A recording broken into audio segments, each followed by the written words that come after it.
समय बदली जाए मनीष मध्य समयर ताले ताले आगक बढ़ी चली थाए। समयर गर्भरे अनेक संपर्क पछरे रहीगला बेले एमिति एक संपर्क जहाँ सदा सर्वदा हृदय रे अमर होई रुहे ताहा हेउछि गुरु शिष्य संपर्क। गुरु और शिष्यर संपर्क एमिति एक पवित्र संपर्क जहाँ गोटे उन्नत मानव गढ़ी तोड़े एक साधारण शिशु को।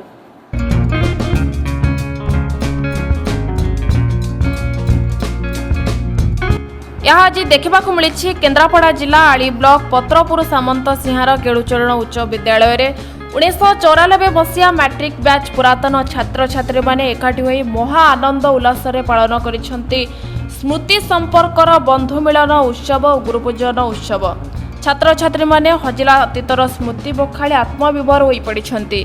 दीर्घ 32 वर्षर व्यवधान पर से चिन्हा मु अचिन्हा लगुले भी स्कूल जीवनर कहानीमाला अतीतर स्मृति को मन पकाई किछि मुहूर्त पाई नाच गीत में मजी जाइथिबा बेले पंक्ति भोजन रे एक नियारा परंपरा देखा मिली। आज 1994 मसीहा पिला मानकर जो मैट्रिक बैच पिला मानकर गोटे बंधु मिलन कार्यक्रम आम यही एसकेसी हाईस्कूल पत्रपुर परिसर रे अनुष्ठित होता है। समस्त पिला माने जो 1994 मसीहा बैच रो सब पिला माने एठी आसी जोग देइथिले। आउ से माने मध्य एई स्कूल रो फाउंडर जे थिले सामंत सिंहार केलुचरण जहाँ ना विद्यालयटी अच्छी तांकर गोटे समाधि पीठ ताकू से मॉडिफिकेशन करचंदी बहुत सुंदर भाबरे एवं ता सहित गुरु पूजन कार्यक्रम करथिले। जो माने पाखरे से पढ़ी थिले मु तो वर्तमान एई विद्यालय रो प्रधान शिक्षयित्री अच्छी वर्तमान रो किंतु से जो माने पाखरे पढ़ी थिले से गुरु मान को डाकी तांकर गुरु पूजन कार्यक्रम करथिले एवं सबु पिला माने एठी आसी एकत्रित हेई कि निज विद्यालय प्रति जो तांकर जो भल पाइबा जो प्रतिबद्धता ताकू देखी मते बहुत खुशी लागुची जे से माने सेठी अरेंज करथिले एवं एबे एठार मध्य लॉन्च पई से माने प्रस्तुत करछंदी।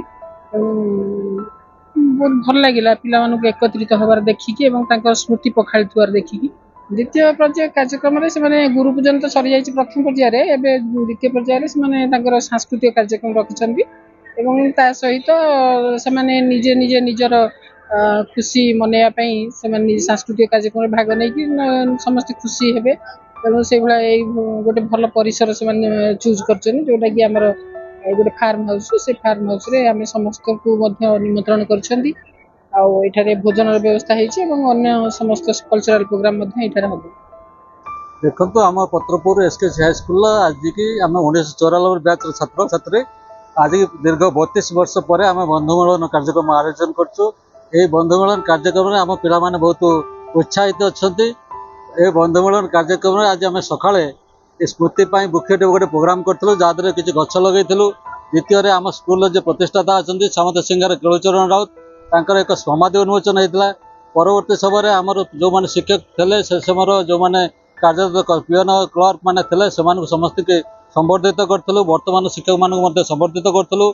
ता परवर्ती समय आमर गोटे स्मरणिका पत्रिका उन्मोचन होता तार ना स्मृति संपर्कर। यही प्रकार आम आज दिनमान पूरा उत्साहित अच्छु एवं वर्तमान आमर निकटस्थ जन आम निज सांग भितर गोटे पिला तार एमजी फार्म हाउस करिछि। से फार्म हाउस रे आम मध्याह्न भोजन सहित अन्य एंटरटेनमेंट प्रोग्राम रखीचु। निश्चित भाव आम केवल मु नुहे 32 वर्ष पर जो आम समस्त आम सांगसाथी एकाठी होइछु समस्त बहुत उत्साहित अच्छे। सामंत सिंहार केलुचरण हाई स्कूल पत्रपुर 1994 मसीहा पास करुवा मैट्रिक परीक्षार पिला मानकर बंधु मिलन उत्सव आज विद्यालय परिसर मध्य अनुष्ठित हो जाइछि। ये विद्यालय एक अनन्य विद्यालय आम जिले में 1958 मसीह स्थापित हो अतीत यार रौप्य जयंती सुवर्ण जयंती एवं हीरक जयंती उत्सव पालन करिछि। गत 2023 रे यह उत्सव पालन होता 2 दिन 3 दिन धरी। तेणु ये विद्यालय जो छात्र मैंने से पढ़ुले प्रकृत में से अति माने छात्र शिक्षा कौन सी उपलब्धि करते ଏବଂ ସେତେବେଳେ ଗୁରୁମାନଙ୍କର ଯେଉଁ ପ୍ରକାର ପିଲାମାନଙ୍କ ପ୍ରତି ଶ୍ରଦ୍ଧା ସ୍ନେହ ଥିଲା, ପିଲାମାନେ ମଧ୍ୟ ସେମିତି ଗୁରୁ ଭକ୍ତିର ନିଦର୍ଶନ ଆଜି ପର୍ଯ୍ୟନ୍ତ ଦେଖେଇ ଆସିଛନ୍ତି। ବହୁତ ପୁରାତନ ଛାତ୍ରର ବନ୍ଧୁ ମିଳନ ସେଠି ହେଇସାରିଲାଣି। ଏଇ ଗୋଟେ ନିଆରା ପରମ୍ପରା ସେମାନେ ସୃଷ୍ଟି କରି ଚାଲିଛନ୍ତି।